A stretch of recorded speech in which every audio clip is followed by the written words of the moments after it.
Good afternoon, Nick. Oh, no, it's still morning. Good morning, Knicks Nation. Today is Friday, the ninth day of February, 2024. I hope you're safe and healthy. Happy Friday to you. Hope your family's safe and healthy, and that the needs of you and your family in terms of food, shelter, clothing, as well as health are being met today. Blessings upon those that work in the healthcare field, who work alongside first responders every day saving lives, and those that pick up garbage to keep places clean and make deliveries for our convenience. Double blessings on the men and women out here trying to help, rescue, deliver, and recover teenagers and children that are victims of child molestation and pedophilia. People who are also victims of prostitution and child prostitution, pornography and child pornography, human trafficking, sex slavery. Double curses on the perpetrators of these things.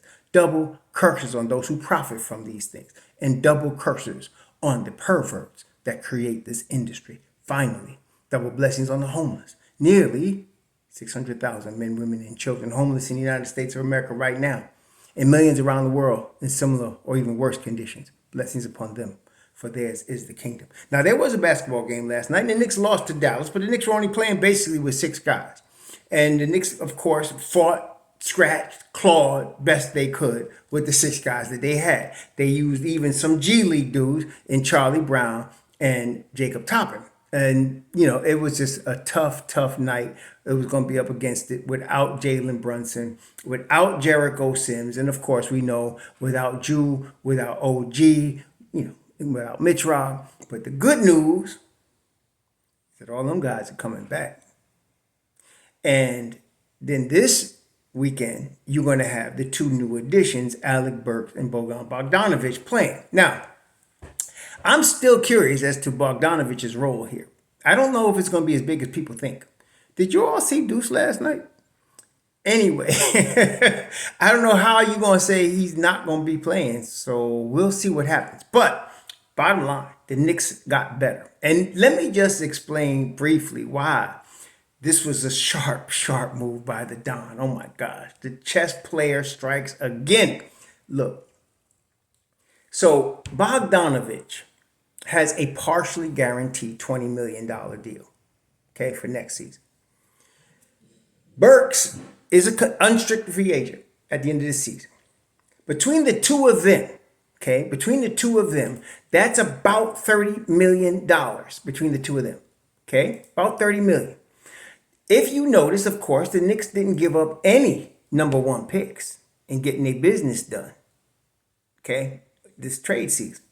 So they have their full contingent, including two this year. Did you also notice that the Nets traded Spencer Dinwiddie, and they traded they traded another piece, and they're looking to trade Dorian Finney-Smith, Royce O'Neal, and they're looking to trade Dorian Finney-Smith. Let me explain to you. This is the beginning of a fire sale. I would be surprised if no more Nets got traded until the summer.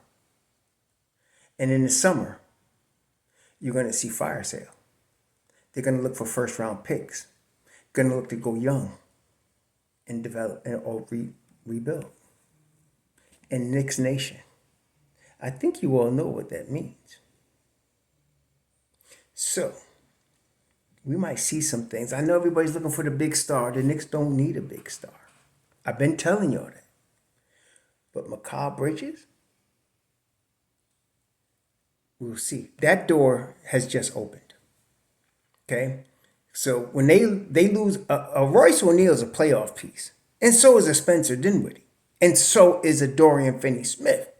But Dorian Finney-Smith has more length on his contract. Like, okay, so when you're looking at Brooklyn's contract situation, you get, let me see here. Well, you're stuck with Ben Simmons, for one more year, for about $40 million next year.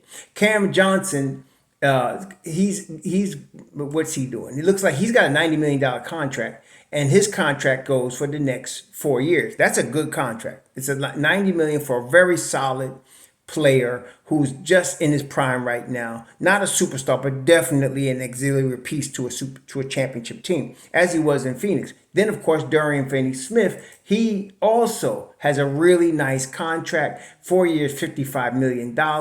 He's got 2 more years, about $30 million left on that thing. That's another nice contract for a team that's looking to make playoff runs. So, but he is probably worth a little more than Cam, or maybe not. But they're going to probably try to get some first round picks for them. And of course, the big fish is Mikal. And who got the big draft capital? It's the Knicks. Okay, so we might see some things this summer. The money's going to be there. The picks are going to be there. Yeah, we're going to see some things. So that, to me, was a supremely smart, forward-looking move by the Don. Meantime, you get 2 rentals that can help your bench. Okay, professional level dudes that can come into any gym on any team and be a support. Not the star. See, this is the thing. I wouldn't look at Bojan. Everybody, I heard not everybody, but a couple people was making big deal of the fact that he averaged 20 in Detroit. No, seriously. Detroit, okay, you can shoot whoever you want. So that, every Jeremy Grant went over there and became superstar on that team. But I'm saying, so, nah. But that's not what you're looking for him for. He's going to be the Kyle Korver type dude. But that's what I'm saying. No defense, no bueno, y'all. Some of y'all still don't receive that. You got to play defense to play for Tibbs. Ask Evan Fournier if y'all don't get it yet. So Bogdanovich, I'm still questioning what his role is going to be long term come playoff time. When Tom Thibodeau starts shortening the rotation, which he's going to do. Okay, so I know Burks is going to be in there. Burks is like another one of his children, like Josh Hart. Okay, he loves him to Alec Burks, and I can understand that. But then you got Precious and Mitch Rob coming, and Deuce. He loves all them guys, man. So we're going to see how this works out. It's a good problem to have, but we're going to have OG back probably March 1st. Okay, the first week of March. We're going to have Jew back. I think the last 2 games of February. Okay, so you get those 2. Then Mitch Rob starts basketball activities right about the time Jew's coming back. So you're getting him back in March. Yeah, the Knicks are going to be all right. I would have been concerned with Jalen Brunson missing last night's game, except all of this happened, which is very important. And why risk it? Why, take the chance? Come back Saturday night, play ready with your new guys. And that's what the thing is. You got right now 4 more games. I think if I'm not mistaken, I think the Knicks got 4 more games until the All-Star break. Let me double check that. They got Indiana, Houston, Orlando. They got 3 more games until the All-Star break. So let's get acclimated with our new teammates. That's Brunson. Get acclimated with your new teammates and Dante, and get them into the flow. And then you got the All-Star break to rest up, get right, and come back strong. Like I said, to continue to victimize the NBA. So I'm liking the move. The only question is Bogdanovich. I think he was the depth piece they were looking for, just in case, because he don't bring no defense. I'm sorry, he can shoot it now, and he plays hard. But if you just can't there's some things you just can't do. Like asking Jalen Brunson to dunk with 2 hands. There's just some things you can't do, right? So far as Bogdanovich, defense ain't him. He could shoot now. But don't ask him to play no defense. So that's what I'm saying. I'm wondering how this is going to roll. Coming off the bench is perfect. Don't start him. You may have to start him this weekend, depending on who's available. I still don't think Tom has changed. If Brunson's there, you're going to have Hart starting. I don't think either Bogdanovich or Burks starts. I think you stick with Hart because that's how Tibbs is. He's going to stick with his guy that he's been using. That's what he's going to do. So you probably have both of those cats coming off the bench, but it's going to be interesting to see. It's going to be very interesting to see. And some of you who's been whining about Deuce being an off guard, more of a 2 guard and all that bull crap. Oh, now you're going to get to see that because Burks likes to handle the rock. He's going to do that. Okay. I think him and Deuce will run pretty good together, but we'll see what happens with that too. So it's all good, Knicks Nation. And then you got all these cats now. Everybody is on the Knicks jock right now. Everybody jocking the Knicks, as you can see. All these bandwagon mofos jocking the Knicks. We don't care if they're good or bad, if they say good or bad about the Knicks, because I can't pay attention to them anyway. Okay? I can't. So we're going to be us regardless, and we're going to be in good shape regardless. Now, some other things. I was really surprised. The biggest move of the day yesterday to me was Milwaukee Bucks trading Brooke Lopez.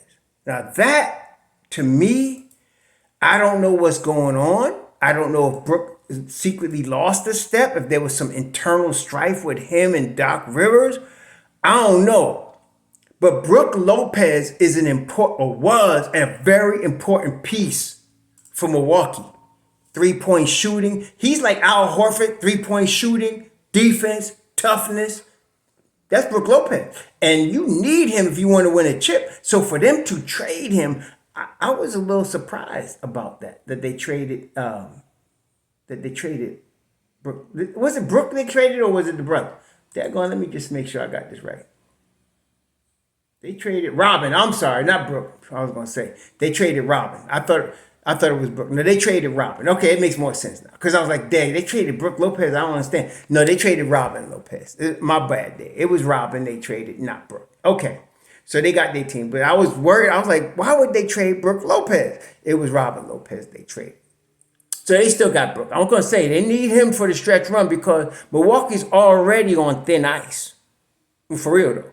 Because you got to hope Chris Middleton's knee holds up. And from what I heard that he twisted his ankle or something, you need him healthy to make the chip this year if you Milwaukee. You need Chris Middleton healthy. You better hope, and that's why I think they went and got Pat Bev, because you better hope that Malik can man that defense for you on the perimeter, because you can't expect Dame Dollar to do that. So they need Brooke Lopez to be back there. They need him. So they on thin ice. You know, if Chris Middleton tweaks his knee or misses any significant time, they in trouble. There's no doubt about it. And the Knicks are going to take them. Okay? Philly is desperate.